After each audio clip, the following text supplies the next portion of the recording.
Secondo appuntamento con Target al cospetto delle Tre Cime, le Tre Cime di Lavaredo, Auronzo di Cadore e le sue acque incontaminate, tumultuose o placide e che dopo un temporale estivo riflettono l'incanto di dipinti d'autore. Dalle rocce di Dolomia sgorgano limpidissime, discendono ogni ripida valle e si associano a formare ruscelli, torrenti e laghi. Già, ci focalizziamo oggi sui laghi della Terra delle Tre Cime.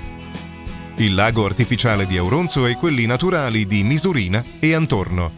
Splendidi non solo da vedere, ma anche da vivere attivamente. Noi come associazione Canoa Kayak Auronzo Misurina, sul lago di Auronzo abbiamo fatto delle uscite anche sul lago di Misurina, facciamo l'attività di canoa e di Dragon Boat.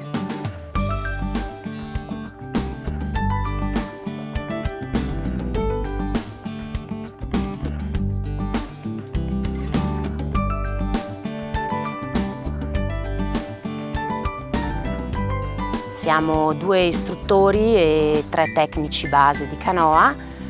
Facciamo dei corsi per bambini dagli 8 anni fino a adulti e anche anziani si può fare, e poi continuiamo a fare delle uscite, passiamo con delle canoe da fiume, si fa sul fiume, dei pezzettini sul torrente Ansiei che poi si mette nel lago di Auronzo.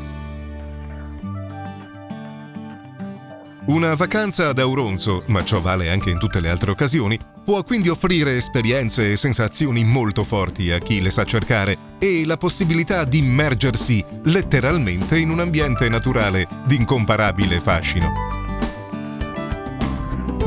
Abbiamo una squadra di Dragon Boat e organizziamo anche delle uscite con dei gruppi, sempre col Dragon Boat, che è una barca di origine cinese lunga 13 metri dove pagaiano 20 persone assieme a ritmo di tamburo e la barca è timonata dal timoniere che sta a poppa della barca.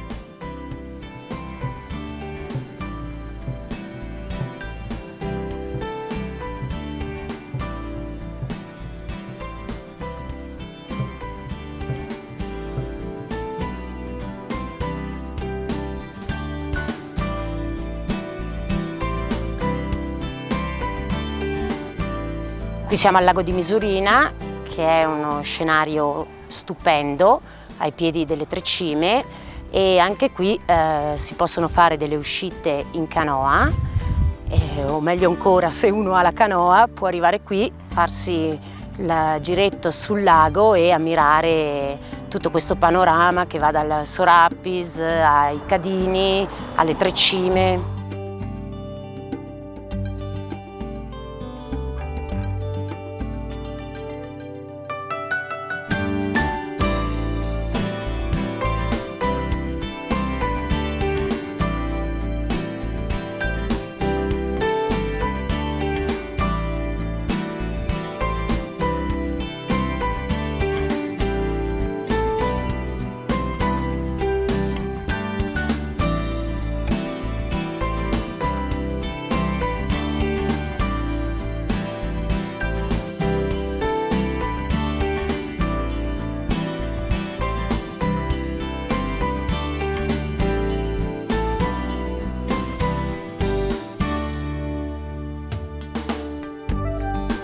Quelli che vogliono una giornata un po' più rilassante possono noleggiare il pedalò e fare un'uscita su queste acque trasparenti del lago di Misurina o di Auronzo.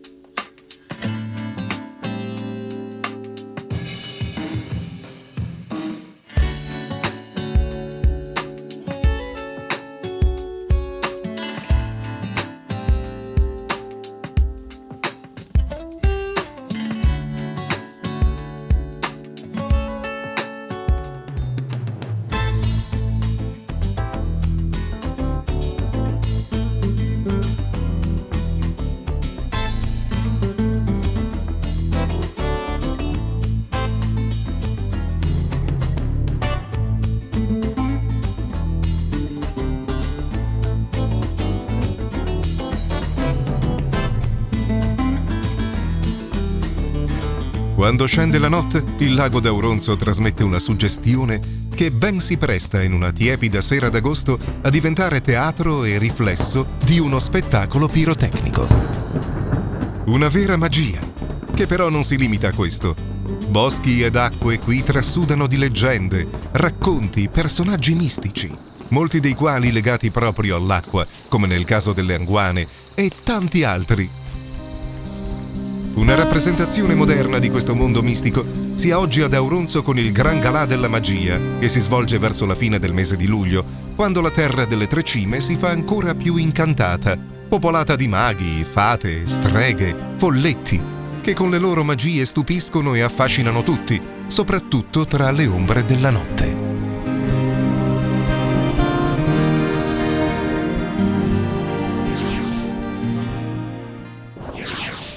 Tra sacro e profano, o viceversa, ci spostiamo a Vigo di Cadore per sorprenderci ancora con le importanti chiesette di Sant'Orsola e Santa Margherita, testimoni di storia, arte e cultura. Questa chiesa fu voluta da Rico Ainardo, che era figlio del podestà del Cadore, dal 1312 al 1321 e appare già costruita nel 1345, quando fu dato il beneficio per l'officiatura della chiesa. I committenti di questa chiesa sono sepolti qua. C'è una pietra tombale dove sono sepolti questo Ainardo, che ha lasciato appunto come testamento di essere sepolto qua, a Vigo, che era il suo paese di origine, e sua moglie Margherita. Possiamo dividerla in tre parti. La parte bassa, che è la parte decorativa, che è composta da questo velarium, la parte mediana, che è la parte descrittiva, e in 10 sequenze viene descritta tutta la leggenda di Sant'Orsola, e la parte alta, che è la parte teologica, rappresentata dalla pala della morte e crocifissione e da questo cielo che originariamente era di questo bel blu cobalto con le stelle dorate, con i simboli dei 4 evangelisti. Essendo stata edificata da questo Ainardo, che era figlio di Odorico, podestà del Cadore, dimostra come questo Odorico era vassallo dei Da Camino. I Da Camino hanno governato per il Cadore dal 1312 al 1321, finché il Cadore non è passato sotto la Serenissima di Venezia. Questa chiesa testimonia il legame che avevamo con i Da Camino, che a loro volta erano vassalli dei patriarchi di Aquileia. Quindi le nostre origini, appunto, sia storiche che politiche che religiose, dal patriarcato di Aquileia, fino al 1422, quando il Cadore è passato appunto con un plebiscito popolare sotto la Serenissima di Venezia.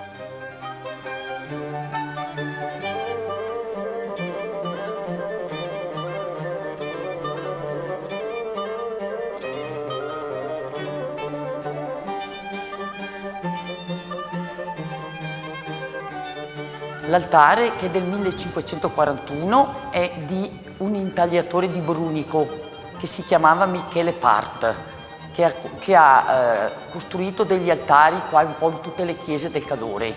È stato proprio commissionato per questa chiesa e rappresenta lo stile della fusteria, con questi smalti policromi, e sono rappresentati praticamente tutti i santi delle nostre tradizioni popolari. Mi chiamo Mario Darin, di Laggio. Siamo all'interno della chiesetta di Salaona, di Santa Margherita, che è tipica di un'architettura rurale. È quanto rimane di un villaggio del basso medioevo. Il villaggio è scomparso nel 1550, facilmente spiegabile perché la popolazione, non avendo acqua potabile, si è spostata verso Laggio.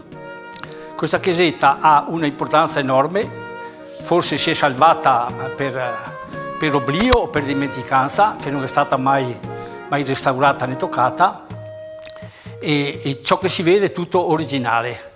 Lo stile tipico bizantino, Gesù in trono, alla sinistra Santa Margherita, che è anche detta patrona delle partorienti in quanto esce dal ventre del drago. Continuando abbiamo Santa Susanna, Santa Anastasia e San Martino. Qui abbiamo un San Cristoforo enorme che si trova anche nella chiesa di Santa Orsola a Vigo. Dopo abbiamo San Paolo Gian Pietro, la Sinfonia degli Apostoli, con la particolarità inspiegabile che il secondo apostolo ha il papiro invece del libro. Continuando troviamo una scena pentecostale con Gesù e i suoi apostoli. A sinistra ancora abbiamo qualcosa di caratteristico, perché San Daniele è vestito con i parametri di dottore della Chiesa, con una natività tipicamente bizantina. Di sopra c'è il bue e l'asinello che fanno riferimento a una profezia di Isaia, e nella parte bassa le due allevatrici che lavano Gesù nella vasca. È un sito particolarmente importante e unico in tutto il territorio, potremmo dire forse anche della regione Veneto, in quanto gli affreschi non sono stati ancora fatti oggetto di uno studio particolare. Anche oggi il tempo è volato ad Auronzo di Cadore, nella terra delle Tre Cime. Al prossimo viaggio di Target in questo magico luogo, naturalmente. Arrivederci.